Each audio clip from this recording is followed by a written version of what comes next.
Bismillahirrahmanirrahim. Assalamu alaikum. Welcome to Newsroom. I'm your host, Omar Khalid. Today is Monday, the 7th of February 2022, and these are the stories that we'll be discussing during the course of the show. We'll begin, ladies and gentlemen, with Prime Minister Imran Khan's very successful visit to the People's Republic of China between the 3rd to the 6th of February this year. He's back now, but of course, a lot of important developments took place, whether it be the meetings between the two premiers with the Chinese Premier Li Keqiang, whether it be the meeting between the Prime Minister Imran Khan and the Chinese President Xi Jinping, whether it be the different meetings that also took place, and also the meeting between the two foreign ministers of Pakistan and China, whether it be the different agreements that were signed, the MOUs that were signed, whether it be the accord that was signed with China for industrial cooperation, and a lot of other developments. Of course, there were also meetings with other leaderships like the Uzbek leadership that also happened in China. A lot of positive developments, a lot of positivity, a lot of great outcome from this important visit to the People's Republic of China by our Prime Minister along with the delegation. This is our first segment. Our second story, ladies and gentlemen, concerns what is happening as far as India is concerned and the freedom of press that is under a huge threat, whether it be the journalist that was incarcerated last year, whether it be the journalist that is incarcerated now, Faisal Fahad Shah, the editor of the news portal Kashmirwala, who has now been under the police custody since quite some time, and of course his custody has also been put under a lot of questions by the human rights organizations. Then we'll be talking about China and Argentina that have pledged deeper economic cooperation and integration in the Belt and Road Initiative. There was a meeting on Sunday between the Chinese President Xi Jinping and Alberto Fernandez. They have signed a 5-year plan for agricultural cooperation and focusing on key areas to grow and diversify trade and investment. And our last segment, ladies and gentlemen, concerns COVID-19 and the meeting of the NCOC that took place, the decisions that have been taken during the NCOC meeting, whether it be the attendance in the PSL matches that is concerned, whether it be the vaccinations, whether it be the drive for the vaccination, the door-to-door drive of vaccinations, whether it be the drop in the COVID-19 positivity ratio that has now gone to a single digit, that is 7.45 or 7.5%, and also a new coronavirus vaccination record. These are the items that we'll be discussing as part of our last story. Let's begin with our first segment, and that concerns the visit of the People's Republic of China to the People's Republic of China by our Prime Minister Imran Khan along with an entourage. A lot of important developments that took place. More in the following report.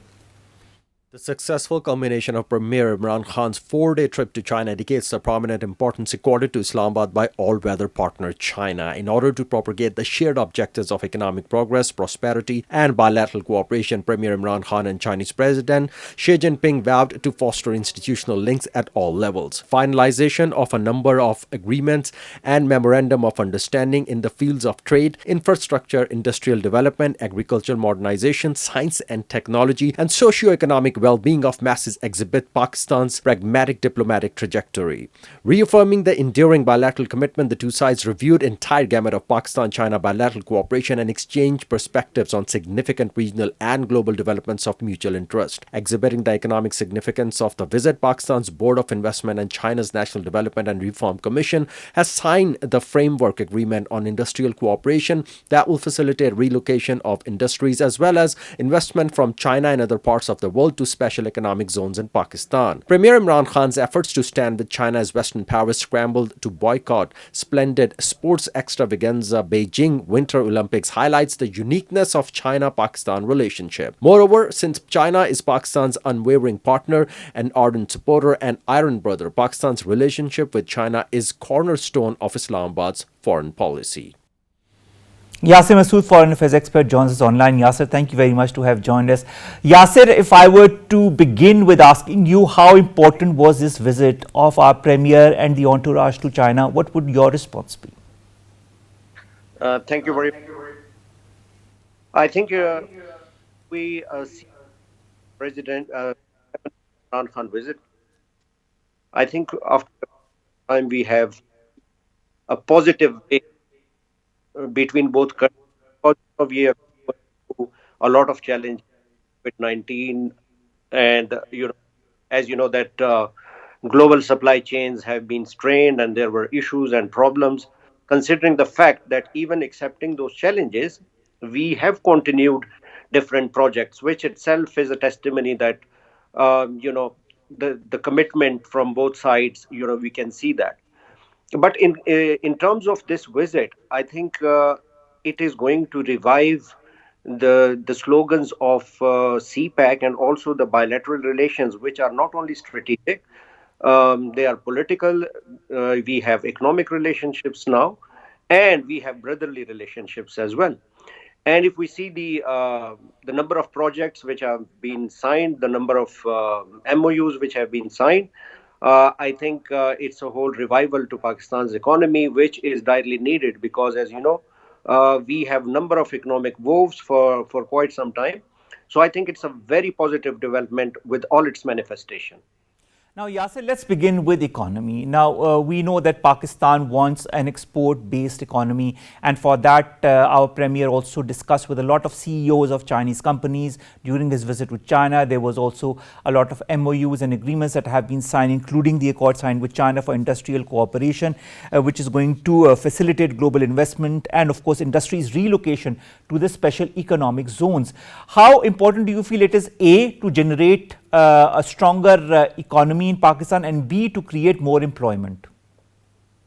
Yes, it's a very pertinent question. I think if we look back I think it was in November 2018, if I'm not wrong, that business to business council was established by Prime Minister Imran Khan, and he was very keen then, and even now he's very keen that the recipe of success for any developing state is to bring a lot of private investment, also the government investment. So if we see that uh, around 11 agreements have been signed between entrepreneurs, between business community, I think it's a very positive development because if we see the development of any state, the government to government relations, economic relationship is one part, but the major chunk is the business community.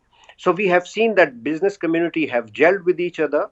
And in terms of Chinese business community, they have always been, craving for investment in Pakistan, and due to certain bottlenecks, obviously there were issues. But the thing is that they have been resolved, and we are looking at a very positive step ahead. The other thing, your question is that how far it is important for development of special economic zones. Remember that for any underdeveloping state, industrial revolution is an important pillar. Unfortunately, Pakistan has been unable to work on its industrialization, and this has been long overdue. Uh, Even if we talk about the second phase of CPAC, so I think it's a very fruitful, a positive step taken in the right direction because if we work on our special economic zones, we need linkages now because the infrastructure has almost developed. We have built roads. We have plugged in a lot of energy into our power sector. So I think this is the time where the real phase of CPAC has already begun because if we work on our special economic zones in terms of forward and backward linkages, that is going to prosper Pakistan's economy. I Second, mean, not only the special economic zones, Yasir, but also the special technological zones, because information technology is also one of the sectors that needs a lot of the boost, and that is what this visit is going to also give. yes, we have seen that the digitization of economy is equally important because as we see in a number of countries, they are working on their digitization of economy, and I'm glad that this has been comprehensively discussed in this meeting as well.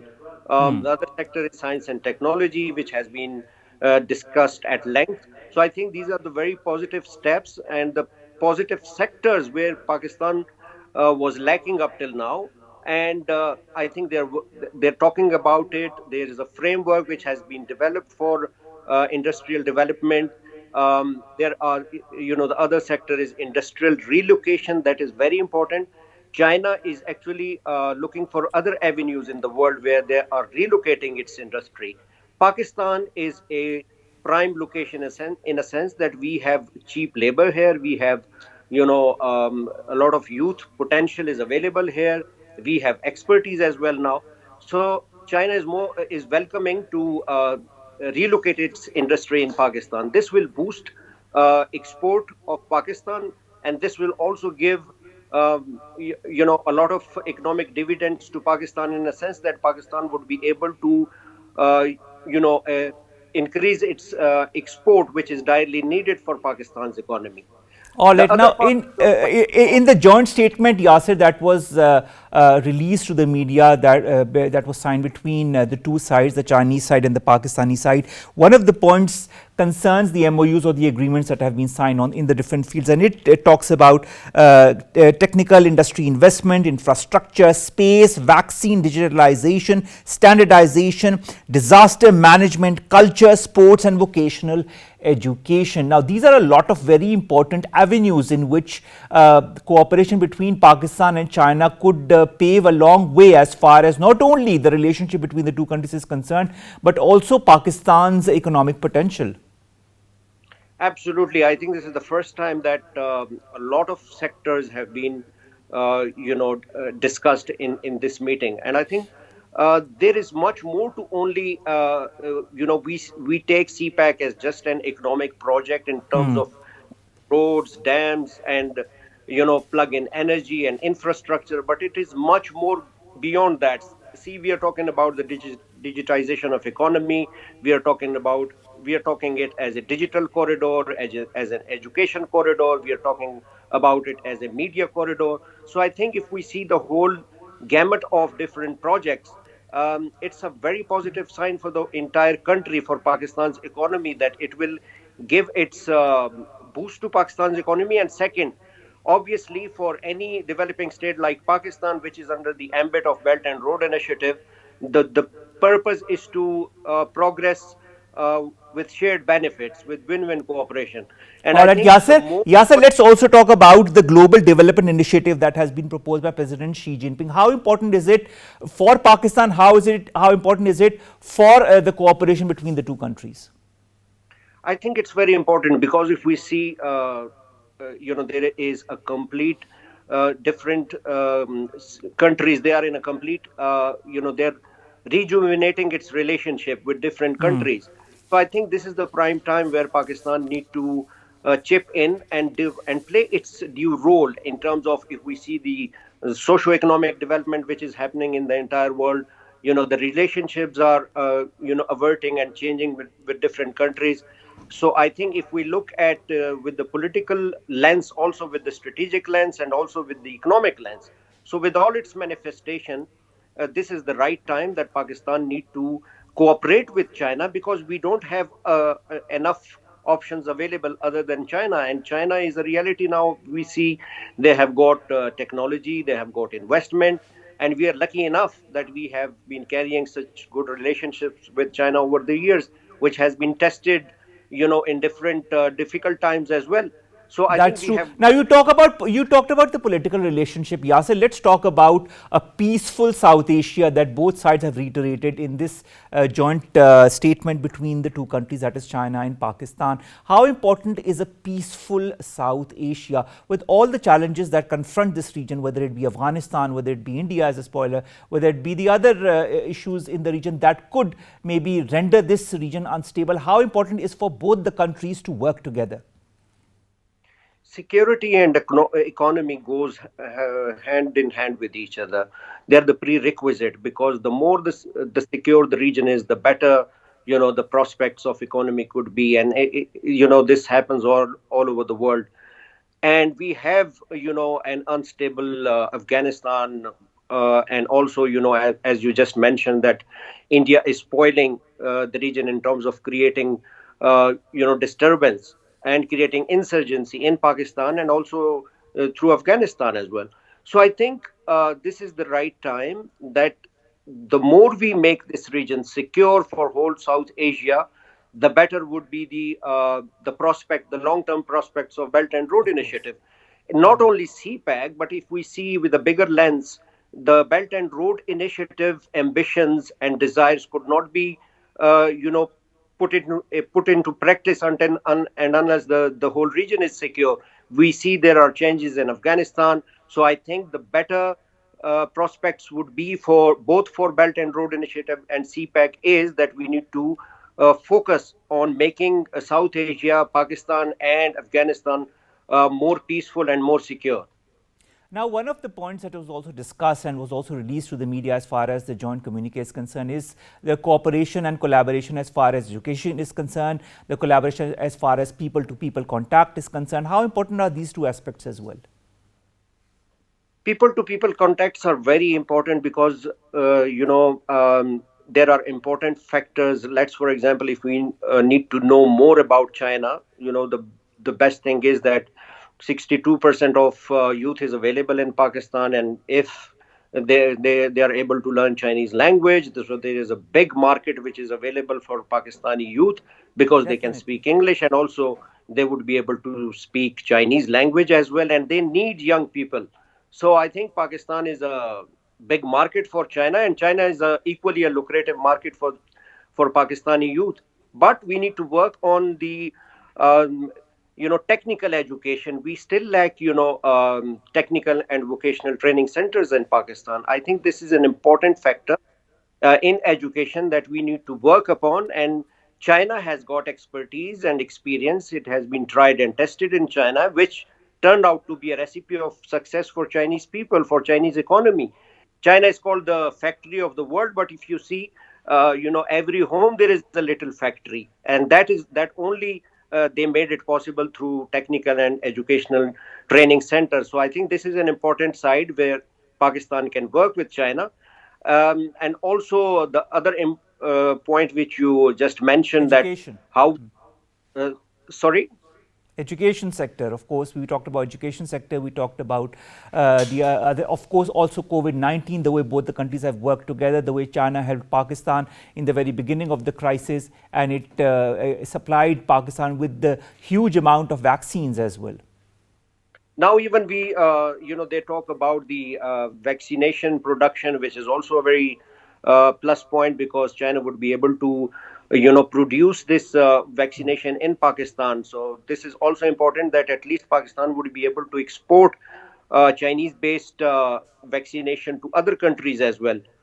All Agricultural right. modernization. Yasir, apart from the vaccination, let's also talk about another very important aspect, that is poverty alleviation. Pakistan has been endeavoring for this through different programs, whether it be the Hisas program, whether it be the Kamyab Jawan program, and so many other programs. Now, also, China is a leading example as far as lifting 770 million people out of absolute poverty. How important is also for Pakistan and China to understand each other's problems and work together in order to alleviate this current crisis that is plaguing both the countries, that is poverty? Absolutely, Umar. China is the best example in the entire world, that only in a span of 40 to 50 years, they have China has done miracle in terms of lifting people out of absolute poverty. And if we turn the clock back to 1950s or even 1960s, China was in the same shoes as we are today, because China was suffering from the same problem. What they have done is the persistent and consistent reforms, different reforms China has adopted. That's exactly we need to do with Pakistani characteristics, because Pakistan is democracy, and Chinese governing system is altogether different from Pakistan. But we can learn the best practices from them.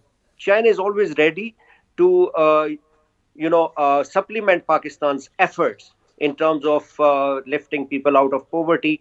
And yes, even if we talk about CPEC, even if we talk about the bilateral relations between China and Pakistan, the real purpose of any project like CPEC is the trickle down effect to the common masses. Until and unless that is not delivered, so the whole purpose of economic activity would turn out to be futile exercise. So I think socio-economic development is a sector where obviously Pakistani government is focusing. That's why a joint working group has been established already for the socio-economic development, and I think this would enable Pakistan to counter this problem which is at hand at the moment, because once we are economically down, and it has drastic implications on the livelihoods of the people. So I think We call CPAC as the game changer. The real game changer it would be when the common masses of Pakistan get the fruits of CPAC. True. Yasir, 70 years have passed since diplomatic relations were established between both our brotherly and friendly countries. There are so many anecdotes that people talk about as far as our friendship, our collaboration, our cooperation or our bond is concerned. Looking back, looking at the present status of this collaboration and friendship and looking forward, what do you foresee as far as these two countries is concerned? Well, there are few things in Pakistan in which the whole country, including people and the government, have always been, they have consensus. If we talk about Pakistan's nuclear asset, if we talk about CPAC, if we talk about relations with China. So I think there is a overwhelming consensus, be it government or be it the common masses, the common people of Pakistan. So in terms of, if you ask any layman, you would always hear positive, aspirations from the people of Pakistan regarding China. So my personal opinion is that as I just mentioned in the beginning, that it's a very positive wave which we have felt after a long time as far as relations are concerned. So I see that relations will definitely be further strengthened, and the commitments which we carry will be reaffirmed in the coming time as well, which I think was direly needed for Pakistan, because Pakistan has at the moment surmountable issues, be it security issues in the region, because the region for somehow is still volatile, be it economic situation. So we are being cornered with different challenges. So the only way to come out is that we need a helping hand, and we have got a very big helping hand at the moment in terms of this prosperous relations between China and Pakistan, and I'm hopeful that it will carry on like this.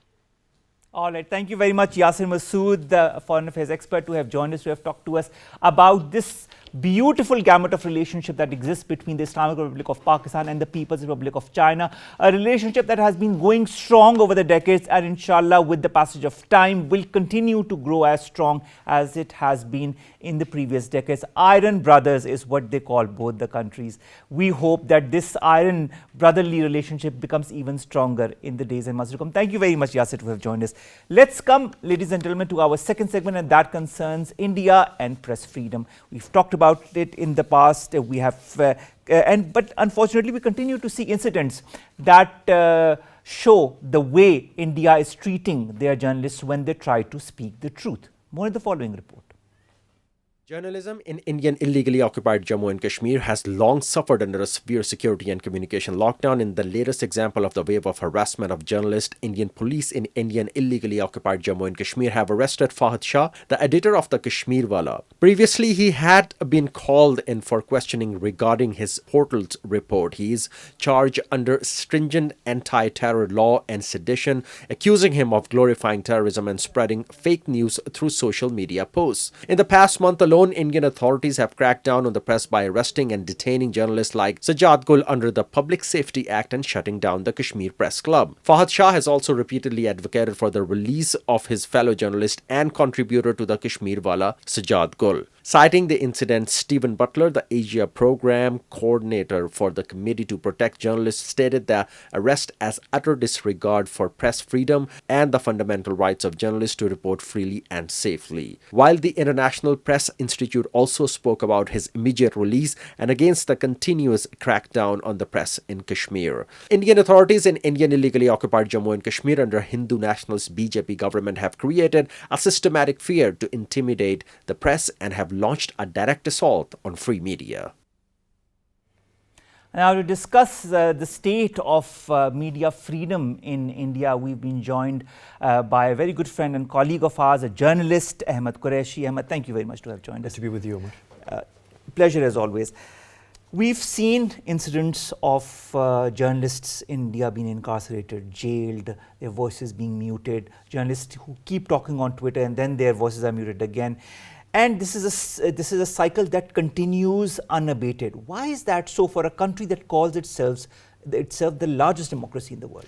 It's a great observation, Omar. I think this is a fall. We are seeing the continuous fall from grace for India, a country that was known as the largest democracy, obviously, and it had a very robust media, and it's a fall from grace, honestly, and it's something that I often meet Western journalists specifically who worked in India and who just simply cannot believe that the reports they see from India now, and it's astonishing to see that it's not only journalists in Indian occupied Kashmir, but it's mainland India now, and you have at least two dozen incidents of Indian journalists who are very well known, who have either been killed or assaulted physically, or are being intimidated by the Indian government, no less. Very surprising, and I think it's a very negative and bad story for freedom of the press internationally, because as journalists, as you know, Omar, we thrive on seeing stories of freedom of journalism. And to see one of the largest countries by size in the world normalizing attacks on journalists, and honestly, I don't think there's a country right now in the world where the government and the Prime Minister, no less, actually normalizes attacks and demonization of working journalists in the media, and is being done on ideological grounds. I don't think there's a country right now in the world where journalists face this kind of threat that journalists in India are facing, and journalists from across the religious divide and across the political divide. So it's a matter of great concern. I think in Pakistan, we need to be very vigilant on this story. We need to cover it. Why? Because for a long time we've been criticized in Pakistan, and we've been compared to India. And honestly speaking, as a working journalist in Pakistan, every country has its share of problems, obviously, and every media industry in every country in the world has its share of problems. But in Pakistan, we've never faced the kind of situation that we read about in horror. We read about in horror happening to our colleagues in India. So as a Pakistani journalist, my heart goes out to our colleagues in India, honestly. And I think we feel this is not a moment to really, gloat over what's happening, but it has to be said that we used to think maybe that we are in that list of countries where journalism faces issues. It does. We have challenges, obviously, but our government, our people, the media industry are working to improve the situation. I mean, just a few days ago, we had the Federal Minister for Information of Pakistan actually come out on Twitter and ask the owners of the media houses to increase the salaries of journalists. And a lot of companies reciprocated. Exactly. And imagine the opposite is happening in India, where the Prime Minister comes out and senior ministers of his government to actually incite violence against Indian journalists. So my heart goes out to our colleagues in India. I never thought we'd be in a position, Umar, where we'd sit and send these kind of messages of support to our Indian friends. It's very important to send this message across. A, because both of us are journalists. B, because we have both been covering Kashmir to a very large extent. You were in Muzaffarabad very recently as well, and you've talked to a lot of people from different segments of the society. Now, let's start with journalists. Asif Sultan last year spent around 1,000 days in jail. This year the story is that of Fahad Shah. There are so many other journalists that we can name, and then so many reports that have come out. Amnesty International, Genocide Watch, Human Rights Watch, United Nations Human Rights Commission. Why is the world turning a blind eye as far as putting into action all that has been written in these reports? I don't think, Omar, the world is turning a blind eye. I think it's the governments, for political reasons, that are turning blind eye. The world actually is taking notice. And I was about to tell you that this is the good side of the story, that for the first time we're seeing Kashmiri journalists who are facing these kind of threats are getting space internationally, are getting huge space. So we're seeing major international media outlets, international news organizations, international journalists who are giving space on their Twitter feeds, on their newspapers, online. They're giving space to Kashmiri journalists. So the only thing lagging, which we'd like to see more of actually happening, is to see major governments of the world actually taking a stand with the government of India on what's happening. I would highlight here the position of the US government under President Biden. It's a good thing that some of the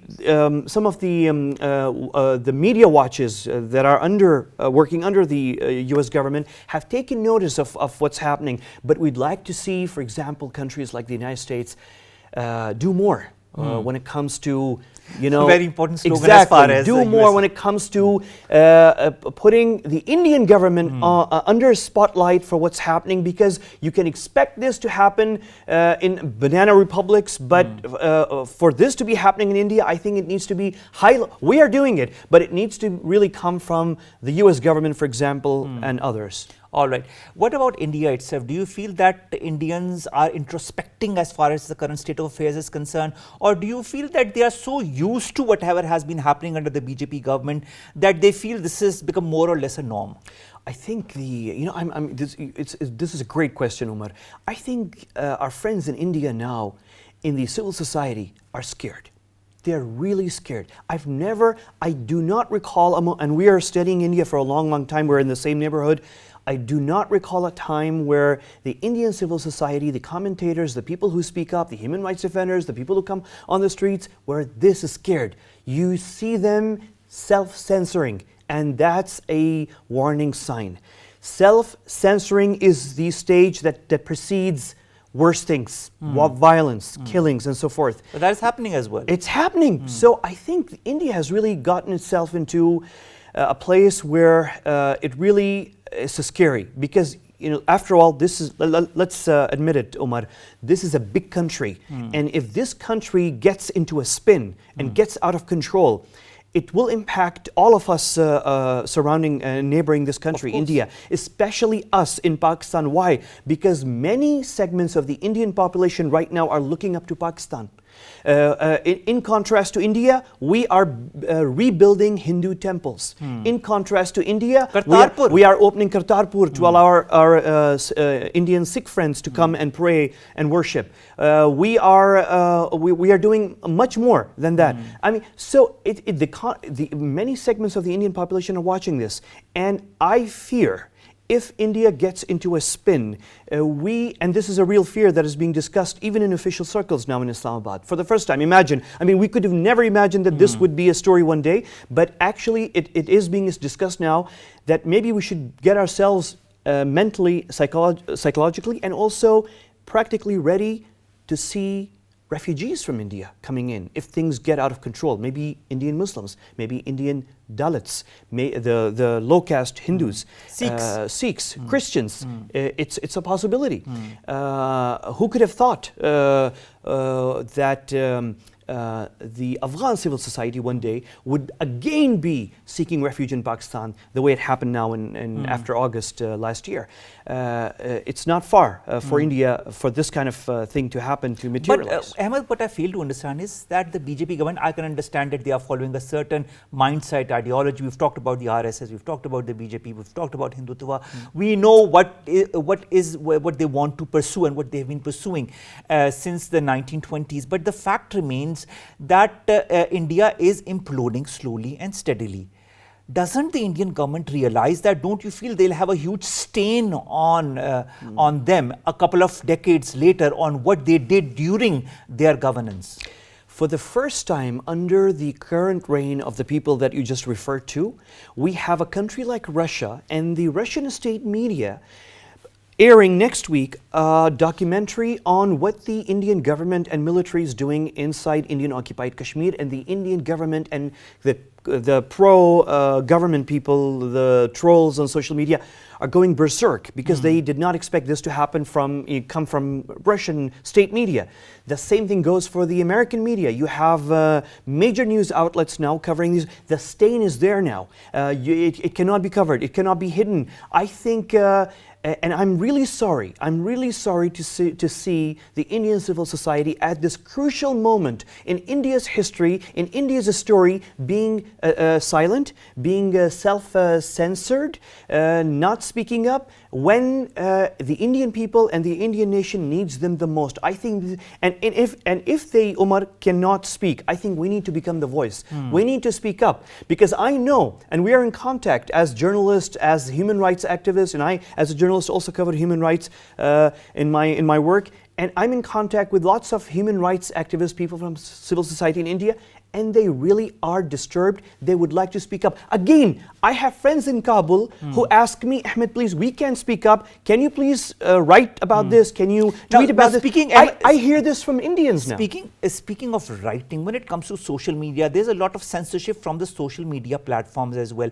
Whenever somebody from India tries to write the truth, whenever somebody from Pakistan, including the both of us, try to write something, either the post is blocked or it's deleted by the organization, because there is a certain mindset that is controlling them as well. Why is that so for social media platforms that need to be open to all kinds of points of view, especially those that are pursuing the truth? You'd think, Omar, after saying what you just said, you'd think that maybe the Indian government would be very happy with the social media companies like Twitter and Facebook. They aren't. But they aren't. And the story is that actually Twitter and Facebook are really angry at the behavior of the Indian government.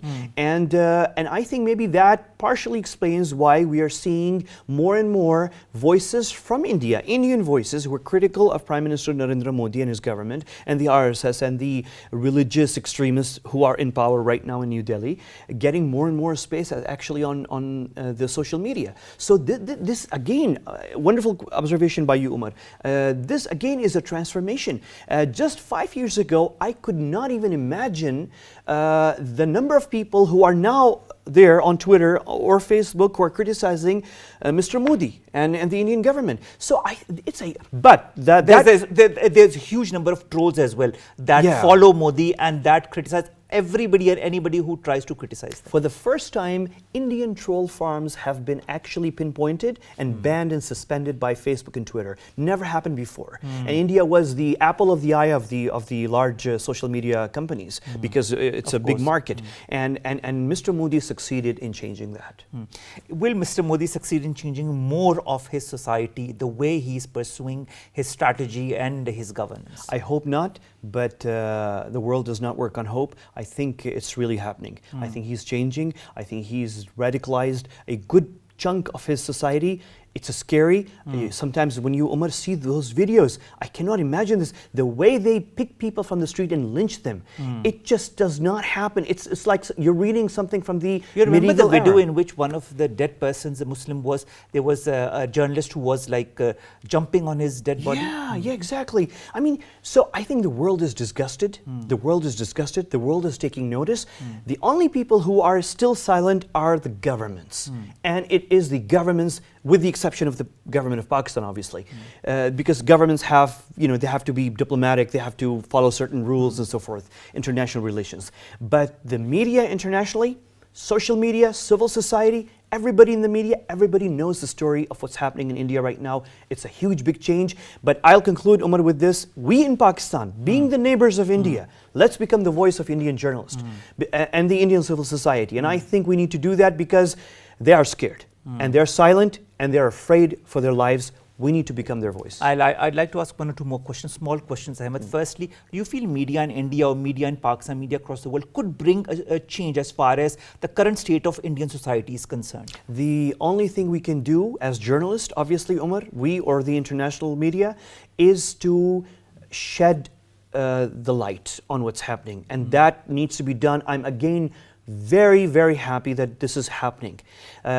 I tell you, Omar, I cannot recognize the international media landscape when it comes to India when I see it now, because I recall very clearly, just before the year 2016, there was no such spotlight focused on India and what's happening in India, because these things actually started happening much earlier. We are now, the world is focusing on it in the last 2 or 3 years, but this has been in happening, the transformation for the last at least 2 decades.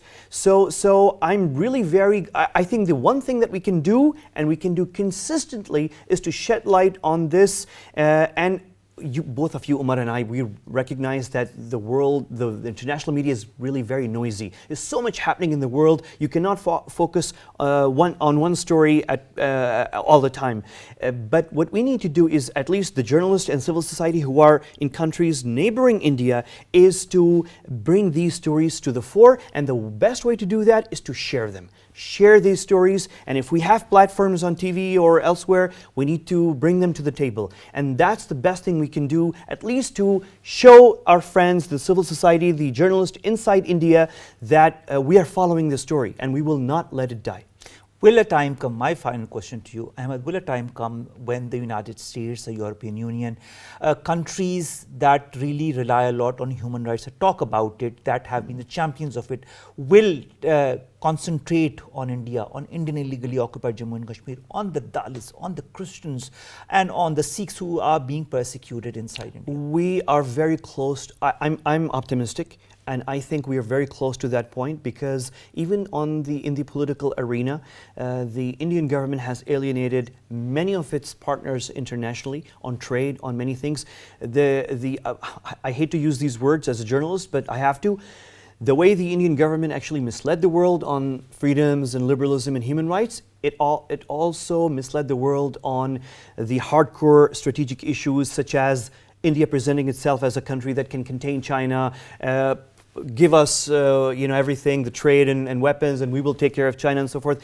It misled the world. It didn't do that, and you saw what happened a couple of years ago when with the clashes on the border, the Indian army and the Indian government folded back and did not confront China the way the West was expecting. Not only that, but also on trade, India was supposed to open its market for Western companies. It did not. It misled them.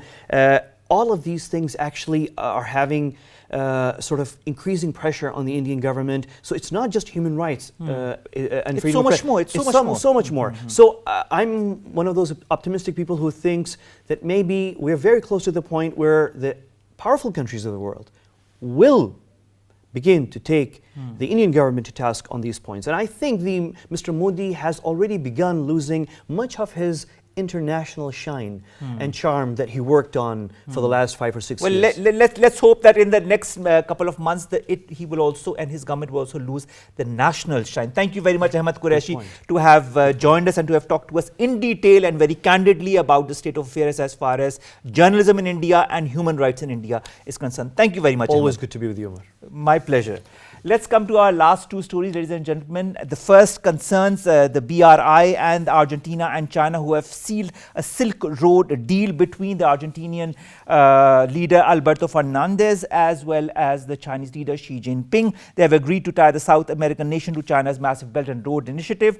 And of course, this is going to be a 5-year plan for agricultural cooperation, focusing on key areas to grow and diversify trade and investment within the sector. That was this deal was concluded at the end of a 40-minute conversation meeting on the sidelines of the Beijing 2022 Winter Games. So all the best to China. Of course, it is gathering more and more partners with every passing day, the latest being Argentina. And now, ladies and gentlemen, let's come to our final story, and that concerns COVID-19. A lot of developments that have been emanating as far as that is concerned.